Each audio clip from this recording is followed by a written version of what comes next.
May 4, 1942. Deep beneath the headquarters of the United States Pacific Fleet in Pearl Harbor, Hawaii, a young naval officer named Joseph Rochefort sat hunched over sheets of paper covered in seemingly random sequences of letters and numbers. The basement room, officially designated Station Hypo, hummed with the mechanical clicking of tabulating machines and the constant chatter of typewriters.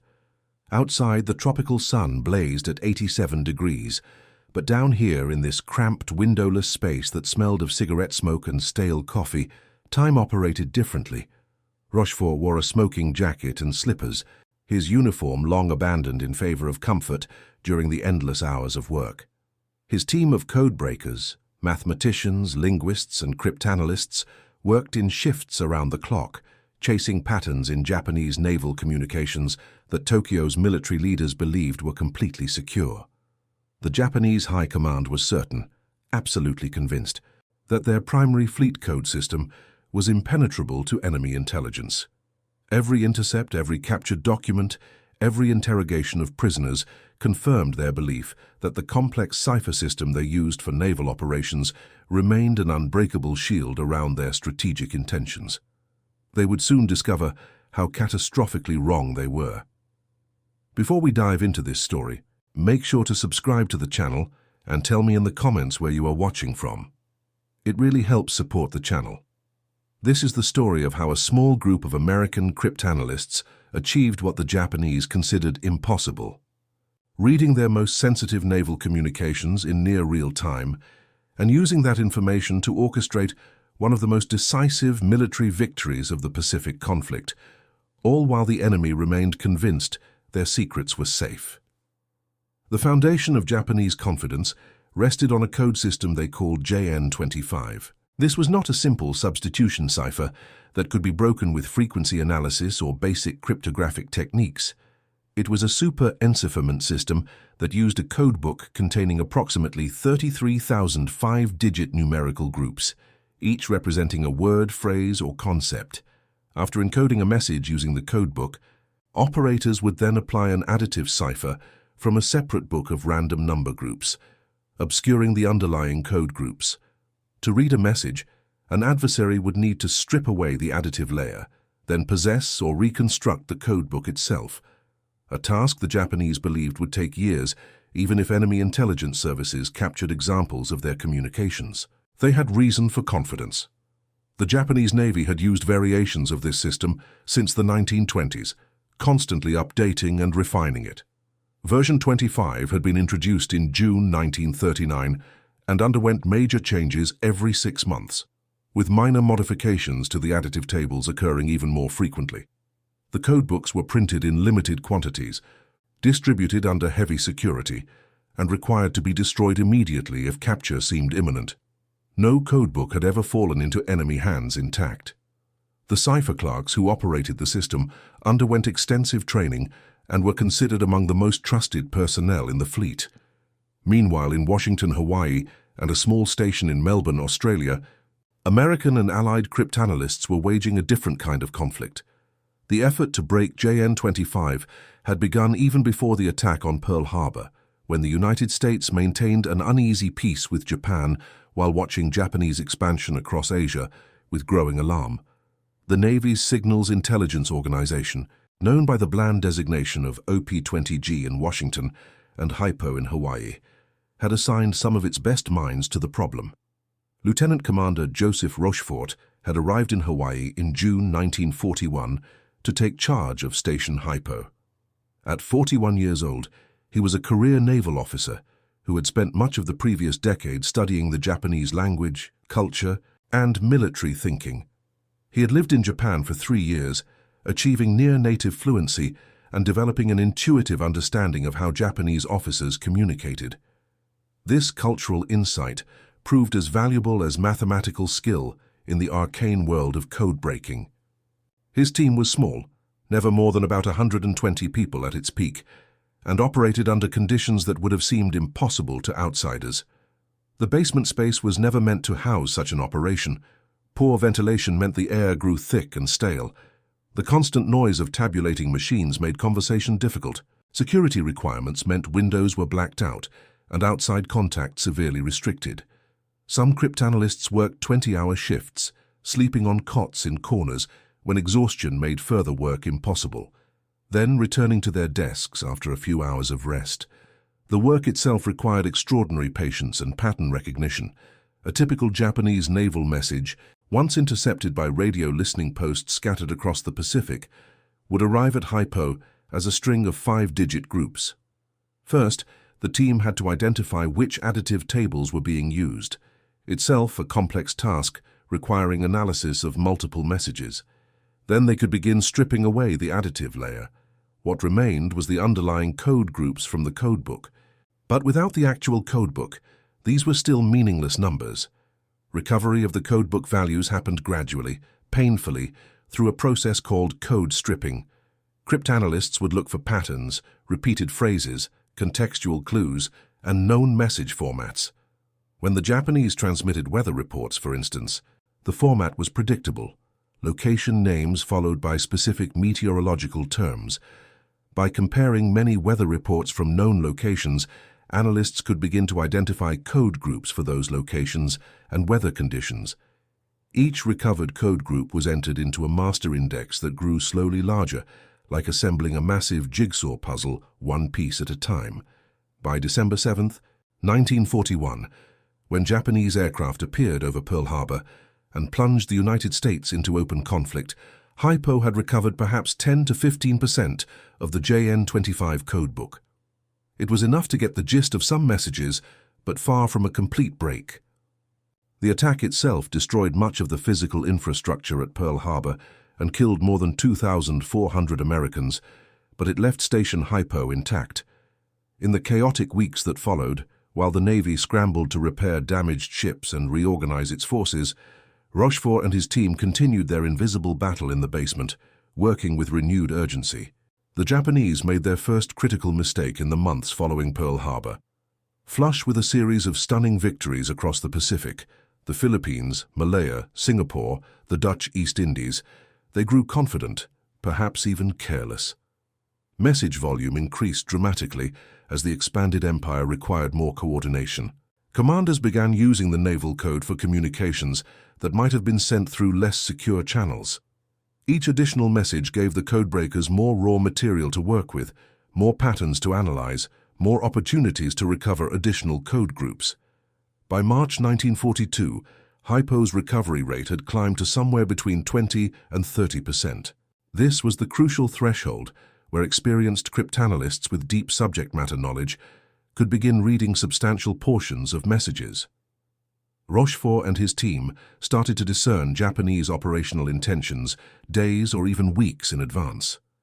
They learned that a major operation was being planned against Port Moresby in New Guinea. They identified the ships assigned to various task forces. They tracked the movements of Japanese carriers across the Pacific. This intelligence reached Admiral Chester Nimitz, the commander-in-chief of the Pacific Fleet, who quickly recognized its strategic value. But it also created a profound dilemma. Using intelligence meant acting on it, and acting on it risked revealing to the Japanese that their codes were compromised.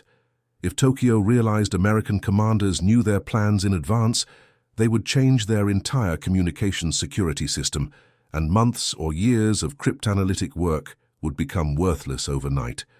Every operational decision had to be weighed against the risk of compromising the source. The Battle of the Coral Sea in early May provided the first test. Hypo had read enough of the Japanese planning messages to warn Nimitz that a carrier task force was moving toward Port Moresby. American carriers moved to intercept. The resulting engagement, the first naval battle in history where opposing ships never came within sight of each other, fought entirely by carrier aircraft, was tactically inconclusive.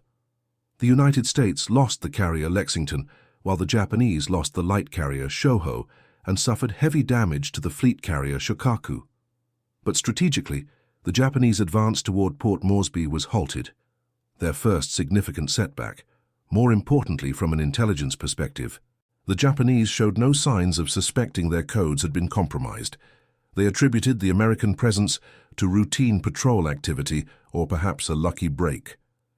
Then, in mid-May, Station Hypo intercepted a flurry of messages that suggested something far larger was being planned.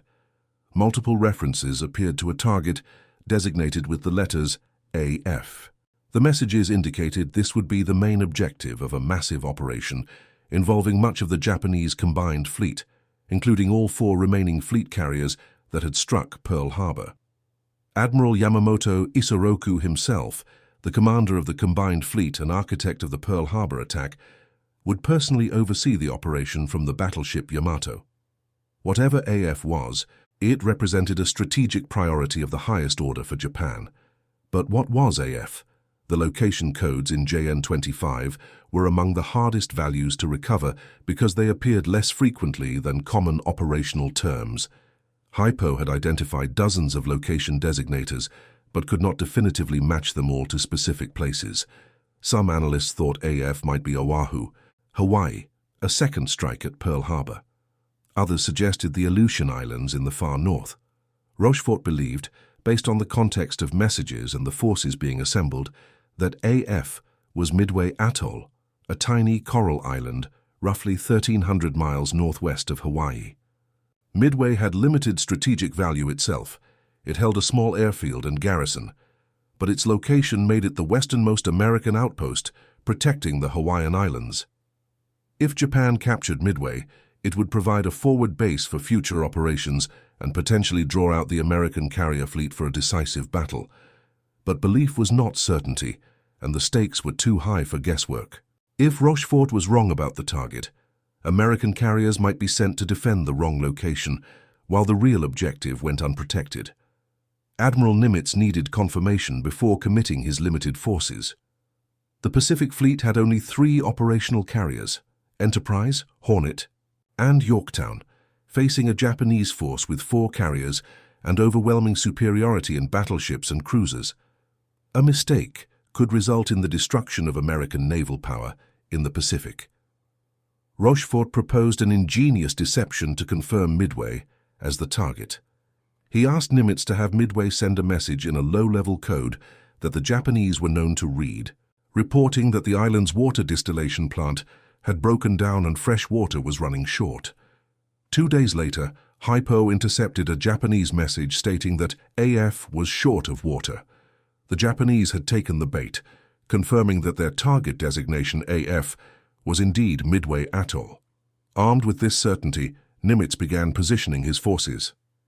The 3 American carriers would ambush the Japanese fleet as it approached Midway, using intelligence about Japanese approach routes, timing, and force composition to achieve surprise despite being outnumbered. Everything depended on maintaining the pretense that the Americans were unaware of Japanese intentions.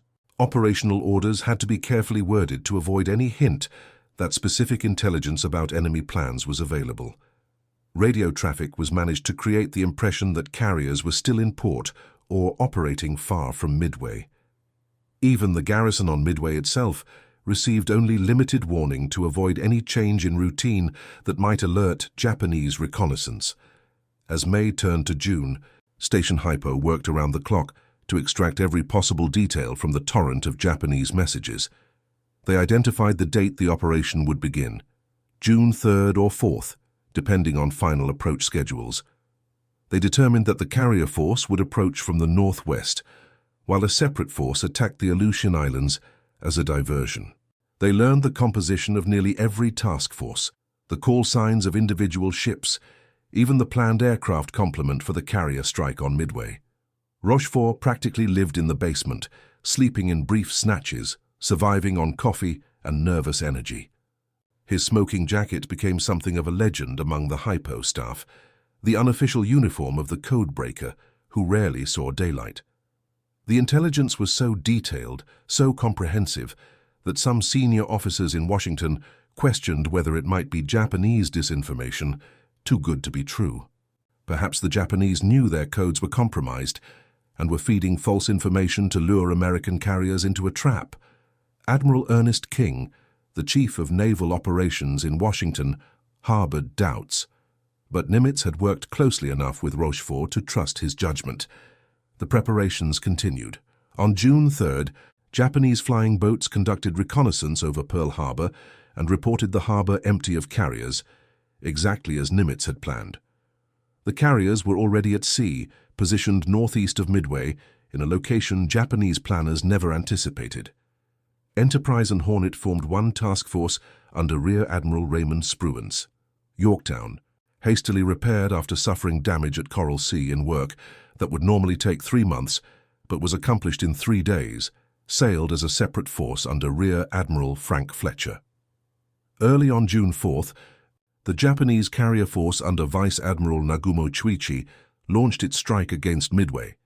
108 aircraft aimed at neutralizing the island's defenses before the invasion fleet arrived.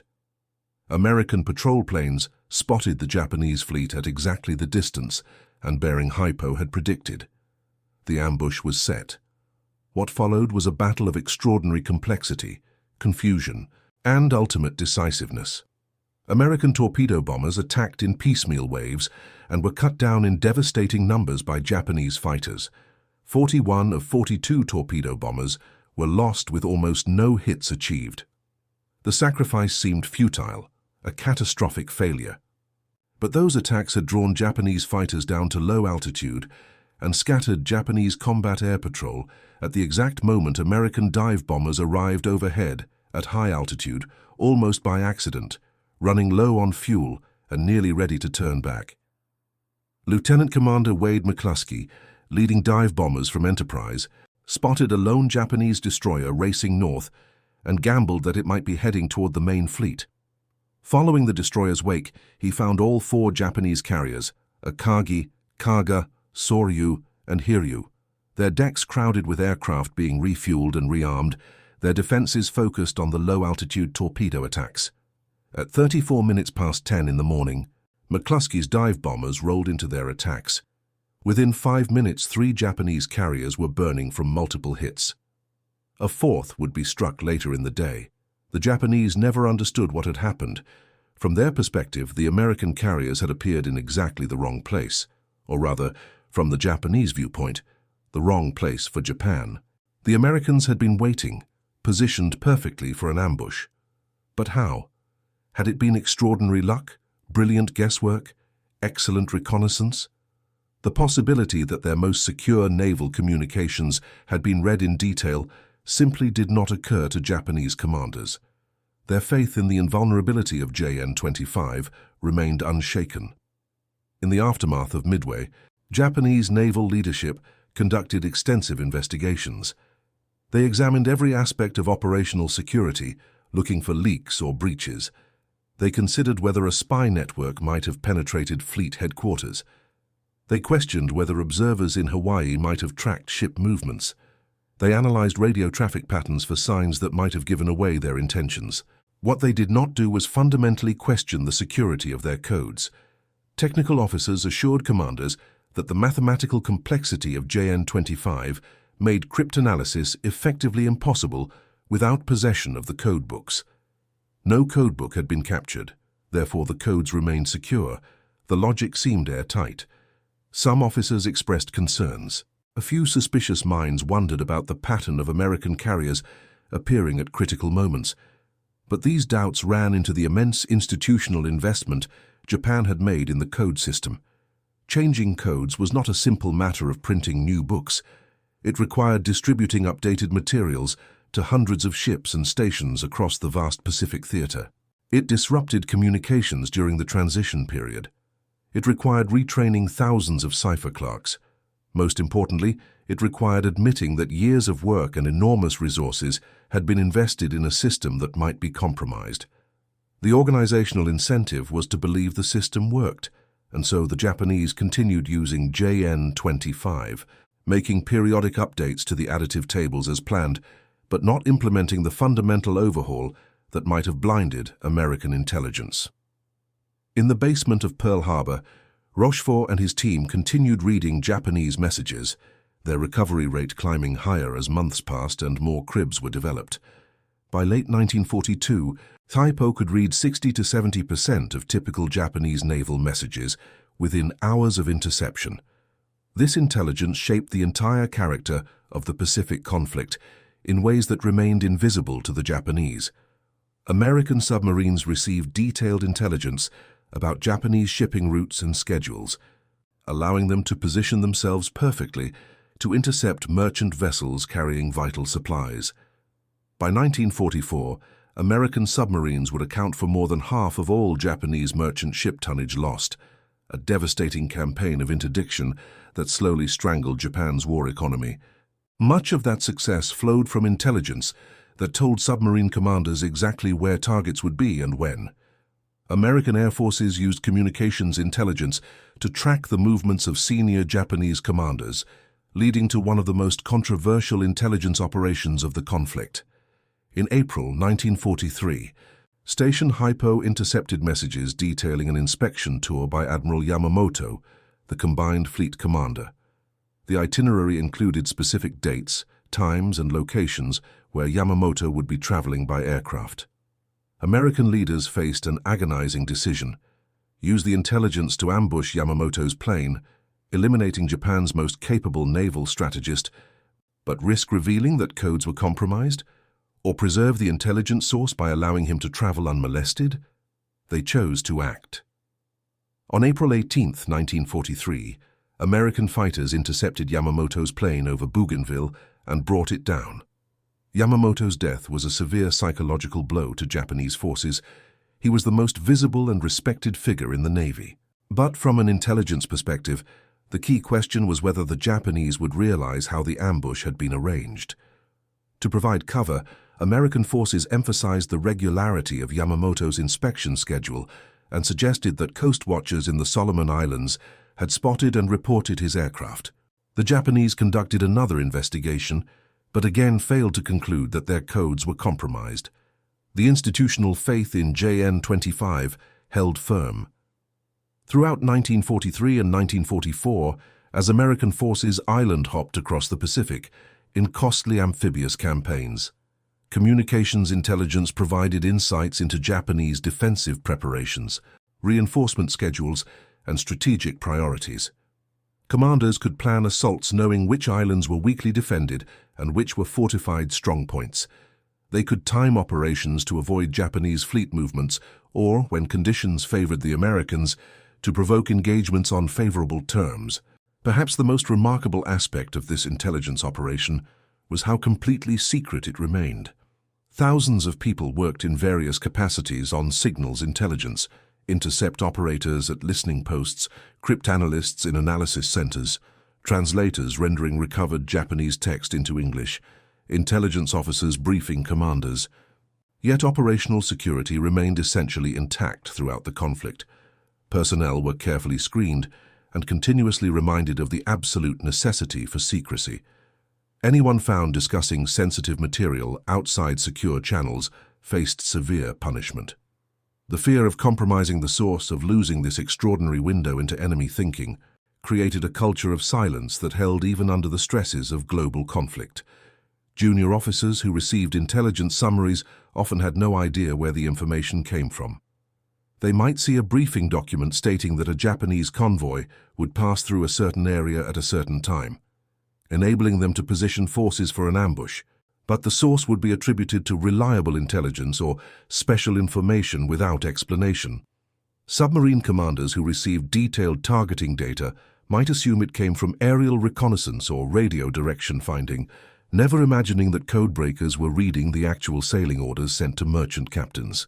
The Japanese made the full extent of the intelligence disaster even worse through their rigid adherence to procedure and protocol. Messages followed standardized formats that made recovery of code groups easier. Weather reports, routine status updates, and administrative traffic all provided cribs, known or guessed plain text that could be matched against ciphertext to recover code values. When Japanese carriers radioed weather observations, for example, they followed a predictable structure: location, time, conditions, visibility, wind, temperature. Codebreakers could make educated guesses about what these messages should say and use those guesses to strip away cipher and recover underlying code groups. Furthermore, the Japanese maintained meticulous communication schedules and call sign assignments. Ships would report positions and status at regular intervals. Task forces would check in according to predetermined schedules. All of this generated traffic patterns that revealed organizational structure and operational tempo, even when individual messages could not be fully read. Traffic analysis, studying who was communicating with whom, how often and when, provided strategic intelligence independent of the actual message content. The combination of cryptanalysis and traffic analysis created a comprehensive picture of Japanese naval operations that was unprecedented in military history. Intelligence officers could often predict Japanese actions with accuracy that seemed almost supernatural to commanders who did not know about the code-breaking operation. When Admiral Halsey planned operations, he received intelligence briefings that laid out Japanese forces, positions, and likely reactions with detail that made tactical planning almost routine. The risks involved in combat operations remained very real. American sailors and airmen still faced fierce resistance and suffered heavy casualties, but the strategic uncertainty that normally plagues military commanders was dramatically reduced. By 1945, as American forces closed in on the Japanese home islands, JN-25 continued to provide high-grade intelligence. The Japanese finally implemented a major code change in May 1945, introducing a version so different it was designated JN-25C. But by then, the outcome of the conflict was no longer in doubt, and the new system was broken within weeks by cryptanalysts who had refined their techniques through years of practice. The organizational knowledge built up in stations like Hypo proved more valuable than any single system or breakthrough. When Japan surrendered in August 1945, the full scope of American signals intelligence remained closely guarded. Public accounts of the conflict mentioned intelligence work only in the most general terms, focusing on tactical brilliance and industrial might rather than cryptanalytic success.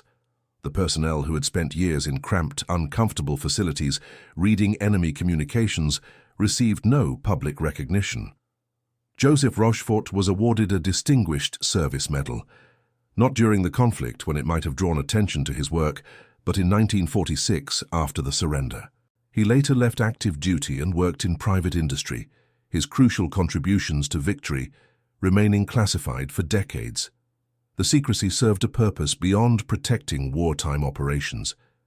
In the years after 1945, communications intelligence became a foundation of Cold War espionage and defense.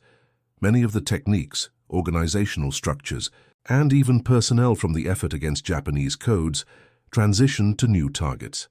The infrastructure of signals intelligence that had been built up so painfully during the conflict became the foundation for the National Security Agency and similar organizations in allied countries. Revealing the details of how codes were broken would compromise ongoing operations against new adversaries. It was not until the mid-1970s that the United States government began declassifying material related to the breaking of Japanese codes in the global conflict. Even then, many technical details remained secret.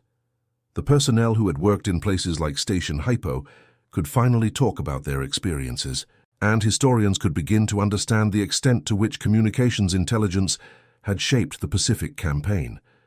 Interviews with surviving code breakers revealed the working conditions, the methods, the challenges, and the extraordinary psychological pressure of work that could never be acknowledged publicly, but carried enormous consequences. The Japanese, when they learned post-conflict how completely their supposedly secure communications had been read, struggled to understand how they had missed the signs. With hindsight, there were indicators that should have raised alarms.